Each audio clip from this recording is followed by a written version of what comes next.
आणि आता या बुलेटिनमध्ये पाहूयात 100 गावं 100 बातम्या। छत्रपती संभाजीनगरमध्ये आज महाविकास आघाडीची जाहीर सभा होणार आहे। संध्याकाळी सांस्कृतिक मंडळ मैदानावरती सभा होईल। यावेळी महाविकास आघाडीचे सर्व प्रमुख नेते उपस्थित असतील। सभेला मोठी गर्दी जमण्याची शक्यता आहे। छत्रपती संभाजीनगर शहरात आज भाजप आणि शिवसेनेकडून सावरकर गौरव यात्रा काढली जाणार आहे। शहरातील पश्चिम, पूर्व आणि मध्य विधानसभा मतदारसंघात ही यात्रा काढली जाईल। यावेळी दोन्ही पक्षातील कार्यकर्ते मोठ्या प्रमाणात सहभागी होण्याची शक्यता आहे। राज्यभरातील महावितरणच्याही वीज ग्राहकांना 39,567 कोटींच्या दरवाढीचा झटका बसलाय। वीज नियामक आयोगाने दरवाढीला मंजुरी दिली आहे। त्यानुसार 2023-24 मध्ये 2.9% तर 2024-25 मध्ये 5.6% दरवाढ करण्याचा निर्णय घेण्यात आलाय। ऑनलाईन पेमेंटला प्रोत्साहन देण्यासाठी वीज नियामक आयोगाने कंबर कसली आहे। त्यानुसार वीज दरवाढीचे आदेश जाहीर करताना आयोगाने ऑनलाईन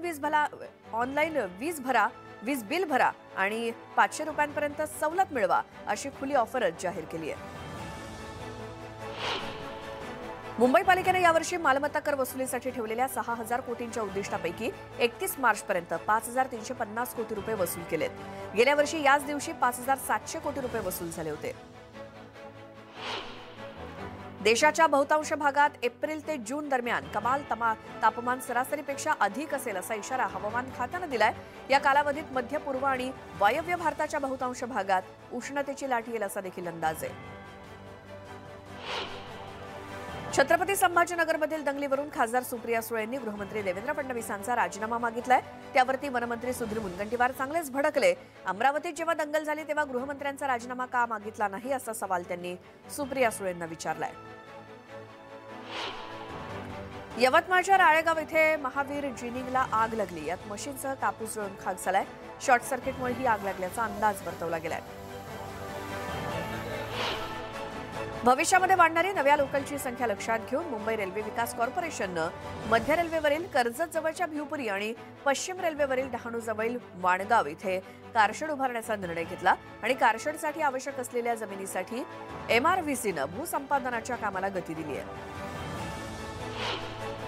नवी मुंबईला जोडणाऱ्या उरण खारकोपर लोकलचा मार्ग 15 एप्रिलला सुरू होण्याची शक्यता आहे। त्यासाठी सोमवारी या मार्गावरती पुन्हा एकदा चाचणी होईल। यावेळी उरण खारकोपर मार्गावरील सुविधा अडचणी यांचा आढावा घेण्यात येणार असल्याची माहिती रेल्वेच्या अधिकाऱ्यांनी दिली। विविध तांत्रिक आणि देखभाल दुरुस्तीच्या कामाकरता रविवारी 3ही उपनगरीय रेल्वे मार्गांवरती मेगा ब्लॉक असणार आहे। मध्य आणि पश्चिम रेल्वेवरील रेल्वे रूळ, ओव्हरहेड वायर, सिग्नल यंत्रणेची देखभाल दुरुस्ती करण्यासाठी हा ब्लॉक असणार आहे आणि या ब्लॉकमुळे अनेक लोकल फेऱ्या रद्द केल्या जाणार आहेत। तर ब्लॉक कालावधीत CSMT ते वाशी दरम्यान विशेष लोकल धावतील। पोषण आहाराचं धान्य निकृष्ट दर्जाचं आढळल्यास दंडात्मक कारवाईचा इशारा देण्यात आलाय। प्रधानमंत्री पोषण शक्ती निर्माण योजनेअंतर्गत शाळांना पुरवल्या जाणाऱ्या धान्याची शालेय शिक्षण विभागाच्या भरारी पथकामार्फत तपासणी बंधनकारक करण्यात आली आहे आणि हे धान्य निकृष्ट दर्जाचं आढळल्यास संबंधित पुरवठादारावरती दंडात्मक कारवाईचा बडगा उगारला जाईल। मुंबई विद्यापीठाच्या सिनेट निवडणुकीसाठी शिक्षक मतदारांची सुधारित यादी विद्यापीठाने जाहीर केली। मात्र या यादीतून हजारो शिक्षकांची नावं बाद करण्यात आली आहेत आणि विद्यापीठाच्या सर्व्हरमध्ये उद्भवलेल्या तांत्रिक समस्येमुळे अनेक शिक्षकांची कागदपत्र अपलोड न झाल्यामुळे हे शिक्षक मतदानाच्या हक्कापासून वंचित राहणार आहेत।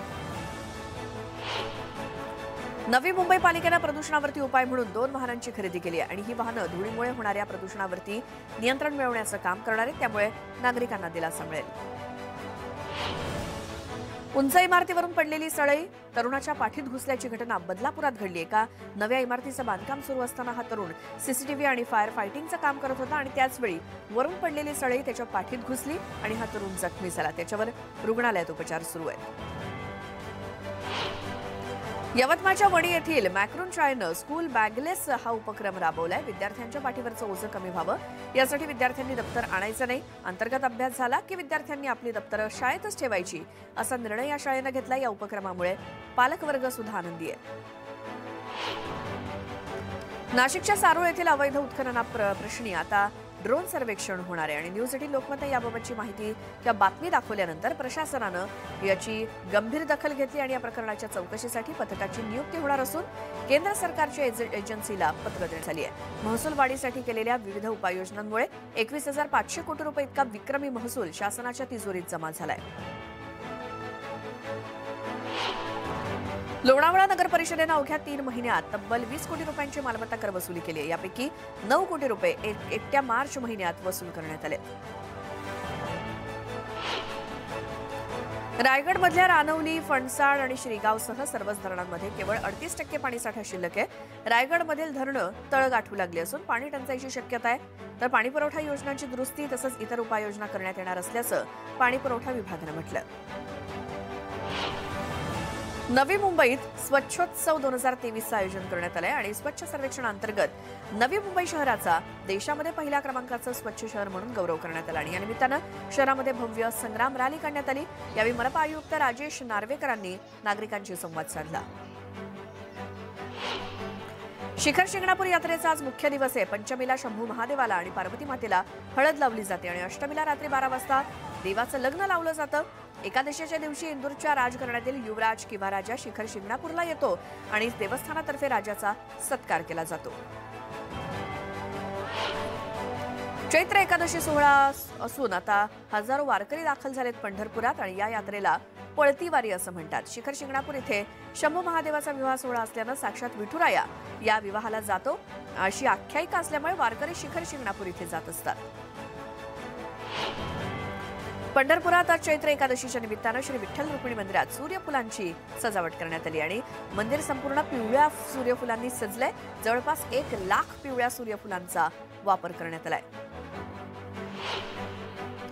भडगाव येथील 400 वर्षांची परंपरा लाभलेल्या प्रभू श्री रामचंद्र रथोत्सव मोठ्या उत्साहपूर्ण वातावरणात पार पडला.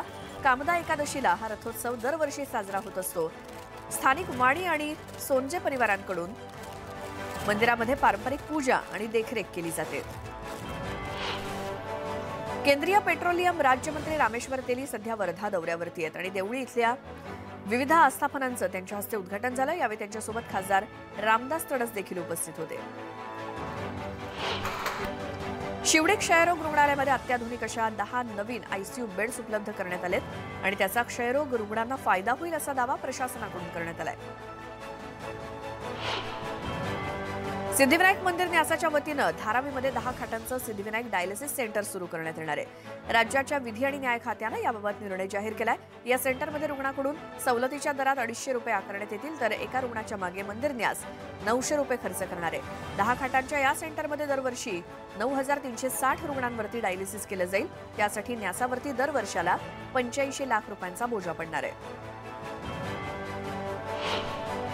शिर्डीत रामनवमी निमित्तानं भरलेल्या जत्रेत पाळणा तुटून 5 जण जखमी झालेत. जखमींपैकी एकाची प्रकृती गंभीर असून जखमींवरती साईबाबा संस्थानच्या रुग्णालयात उपचार सुरू आहेत.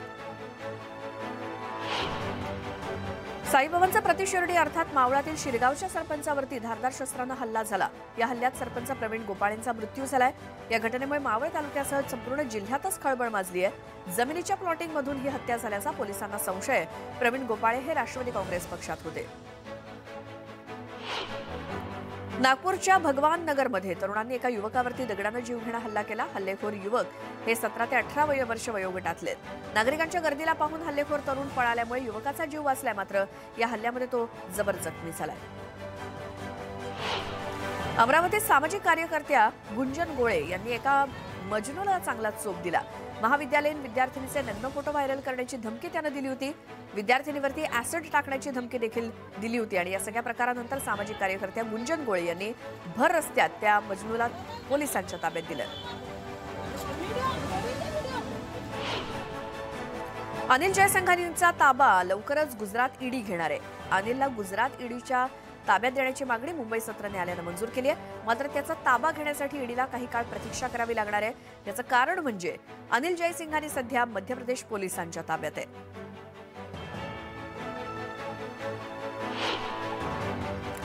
कोरोना काळात कल्याण डोंबिवली महापालिकेनं कोरोनाविरोधात दिलेला लढा पुस्तक स्वरूपात प्रकाशित करण्यात आलाय.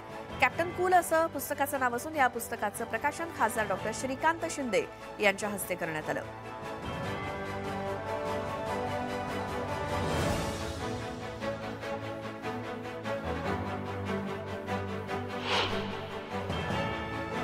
अशाच आणखी बातमी आपण पाहणार आहोत वेगवान स्वरूपात. मात्र एका छोट्याशा ब्रेक नंतर तुम्ही पाहत राहा न्यूज 18 लोकमत.